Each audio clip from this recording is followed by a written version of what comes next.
യുദ്ധവിരാമത്തിന് ഒടുവിൽ 3 ഉപാധി മുന്നോട്ട് വെച്ചിരിക്കുകയാണ് ഇറാൻ. അതിന്റെ ഇറാൻ എന്ന് പറയുന്ന രാജ്യത്തിന്റെ ഔദ്യോഗികപരമായിരിക്കുന്ന നിലപാട് പാകിസ്ഥാൻ സൈനിക മേധാവി അസീം മുനീറിനെയും പ്രധാനമന്ത്രി ഷെഹബാസ് ഷെരീഫിനെയും ഇറാൻ അറിയിക്കുകയും ചെയ്തു. രാജ്യത്തെ പ്രതിനിധീകരിച്ചുകൊണ്ട് വിദേശകാര്യമന്ത്രി അബ്ബാസ് അറാജിയാണ് തങ്ങളുടെ നിലപാട് പറഞ്ഞിരിക്കുന്നത്. അതിലേറ്റവും പ്രധാനപ്പെട്ടത് സുരക്ഷാ സംവിധാനവുമായിട്ട് ബന്ധപ്പെട്ടതാണ്. അഥവാ സുരക്ഷാ ഗ്യാരണ്ടി നൽകണം.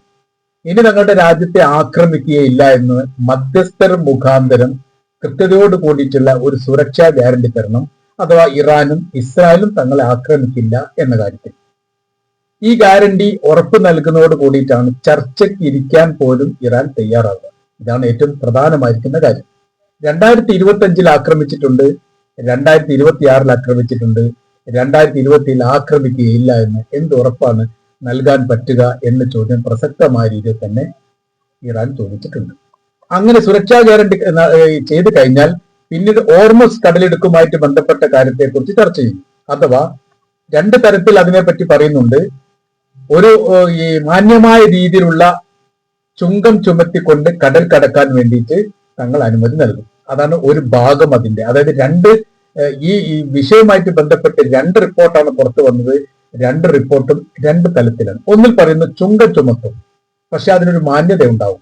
രാജ്യപുരോഗതിയുമായിട്ട് ബന്ധപ്പെട്ട കാര്യത്തിന് വേണ്ടിയിട്ടാണ് തങ്ങൾ അതിന് ആ പണം ഉപയോഗിക്കുക എന്നുള്ളത് തങ്ങൾ അത് ഉറപ്പ് നൽകുകയും ചെയ്യും. അത് ബാങ്കിങ് ഗ്യാരണ്ടി സംവിധാന കാര്യങ്ങളെ കുറിച്ചൊക്കെ വിശദീകരണം അതിൽ പറയുന്നുണ്ട്. രണ്ടാമത്തത് പറയുന്നത് ചുങ്കം ചുമത്തുകയില്ല, പക്ഷെ ഓർമസ് എന്ന് പറയുന്ന കടലിടുക്കിന്റെ പൂർണ്ണമായിരിക്കുന്ന അധികാരാവകാശം തങ്ങൾക്കാണ് എന്ന് നിജപ്പെടുത്തുകയും അന്താരാഷ്ട്ര തലത്തിൽ അത് അംഗീകരിക്കുമാണ്. അമേരിക്കയോടാണ് പറയുന്നത് അംഗീകരിക്കണമെന്നത്.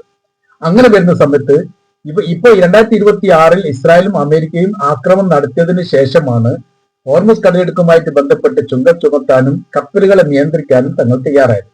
IRGCയുടെ നേതൃത്വത്തിലുള്ള ഈ സംവിധാനം തങ്ങൾ എടുക്കപ്പെടുന്നതാണ്. എന്ന് വെച്ചാൽ സ്വതന്ത്രമായ രീതിയിൽ കപ്പലുകൾക്ക് ആ ചാലിലൂടെ പോകാൻ വേണ്ടിയിട്ട് തങ്ങൾ അനുമതി നൽകും. പക്ഷേ അവിടെ ഒരു വിഷയം വരുന്നത് തങ്ങളുടെ അവകാശത്തിന്റെ ഭാഗമാണ് എന്ന് നിങ്ങൾ അത് അംഗീകരിക്കണം. ഈ 2 കാര്യം അംഗീകരിക്കുന്നതോട് കൂടിയിട്ട് പിന്നെ ആണവാർജ വിഷയവുമായിട്ട് ബന്ധപ്പെട്ട കാര്യത്തെക്കുറിച്ച് ചർച്ചയാവാം. ഈ 2 കാര്യം അംഗീകരിക്കാൻ തയ്യാറാവുകയാണെങ്കിൽ. അപ്പൊ അതിൽ പറയുന്നത് ആണവായുധം ഉണ്ടാക്കുന്നതിന് തങ്ങൾ എതിരാണ്. ആ പ്രവൃത്തി തങ്ങൾ ചെയ്യില്ല. അത് തെളിവ് സഹിതം അല്ലെങ്കിൽ അന്വേഷണ കമ്മീഷൻ മുഖാന്തരം അല്ലെങ്കിൽ IRGCക്ക് പരിശോധന നടത്താം. അല്ലെങ്കിൽ പാകിസ്ഥാൻ മുന്നോട്ട് വെച്ച യൂറോപ്യൻ രാജ്യങ്ങളും അറേബ്യൻ രാജ്യങ്ങളും അടക്കമുള്ള ഒരു സംഘത്തിന് വേണ്ട പരിശോധന നടത്താം. അതെല്ലാം ചെയ്യാം. പക്ഷെ സമാധാന ആവശ്യത്തിന് വേണ്ടി ഉപയോഗിക്കുക എന്നുള്ളത് തങ്ങളുടെ അവകാശത്തിന്റെ ഭാഗമാണ്. അത് തങ്ങൾ നിർബന്ധമായിട്ടും അത് ചെയ്തിരിക്കും. അതിൽ നിന്ന് വിട്ടുവീഴ്ച തയ്യാറല്ല. ഇപ്പോ അമേരിക്കയും ഇസ്രായേലും ഭയപ്പെടുന്നത് തങ്ങൾ ആണവോർജം ഉണ്ടാക്കും എന്നുള്ളതാണ്, ആണവായുധം ഉണ്ടാക്കും എന്നുള്ളതാണ്. ആണവായുധം ഞങ്ങൾ ഉണ്ടാക്കില്ല, പകരം സമാധാന ആവശ്യത്തിനായിട്ടുള്ള ആണവോർജം ഞങ്ങൾ സംവിധാനിക്കും, എല്ലാ രാജ്യങ്ങളും ചെയ്യുന്ന പോലെ.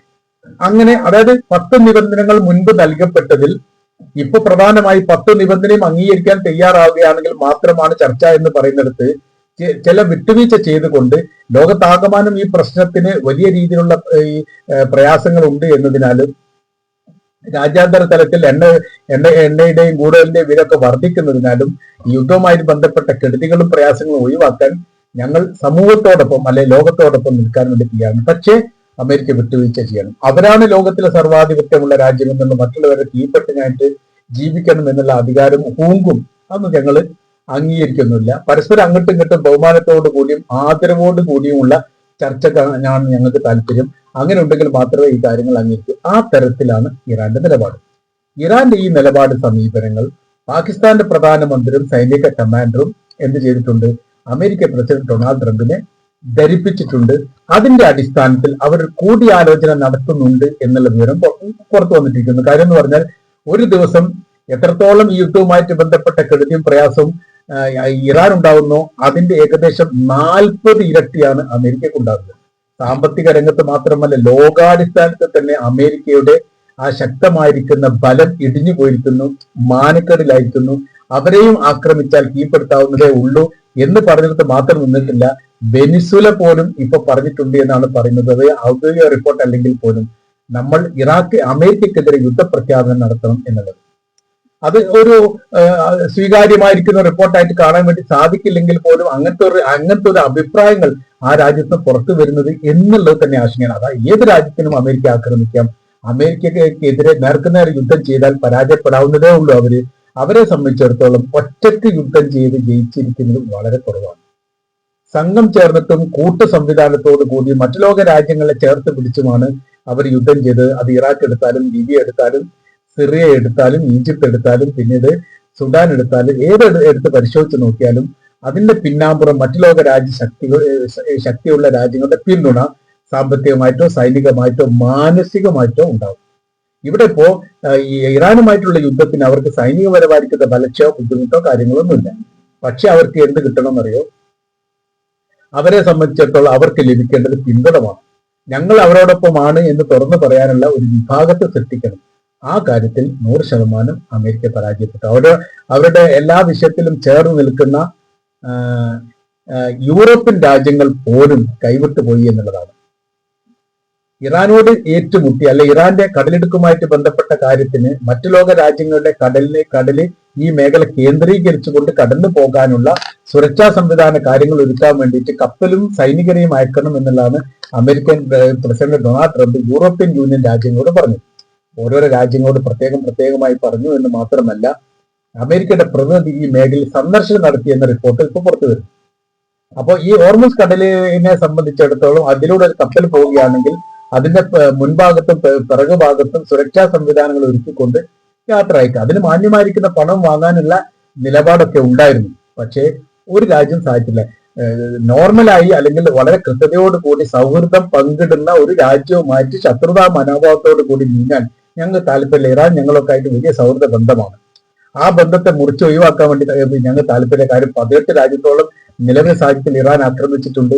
ഇനി അടുത്ത രാജ്യം തങ്ങളാവാൻ വേണ്ടി ആഗ്രഹിക്കുന്നില്ല. അങ്ങനെ വരുന്ന സമയത്ത് ഒരുപാട് പ്രയാസങ്ങളും പ്രതിസന്ധിയും ഭാവിയിൽ ഉണ്ടാകുമെന്ന് ഞങ്ങൾ മനസ്സിലാക്കുന്നു.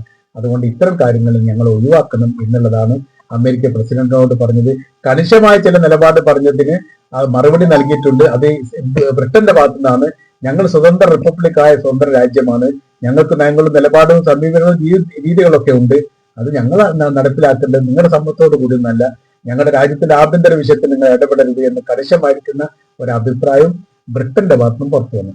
അപ്പൊ ഏതൊരു വിഷയം ഉണ്ടാകുന്ന സമയത്തും അമേരിക്കയുടെ ശരിയോ തെറ്റോ നോക്കാത്ത രീതിയിൽ പിന്തുണ നൽകുന്ന രാജ്യമാണ് ബ്രിട്ടൻ. ആ ബ്രിട്ടൻ പോലും കൈയൊഴിഞ്ഞു എന്ന് മാത്രമല്ല, ഒരു തരത്തിലും ഈ വിഷയമായിട്ട് ബന്ധപ്പെട്ട് നിങ്ങളുമായിട്ട് സഹകരിക്കാൻ തയ്യാറല്ല എന്ന കാര്യം തുറന്നു പറയുകയും ചെയ്തു. അതുകൊണ്ട് യഥാർത്ഥത്തിൽ ഇപ്പൊ ഈ അമേരിക്കയെ സംബന്ധിച്ചിടത്തോളം അവർ പെട്ടിരിക്കുകയാണ്.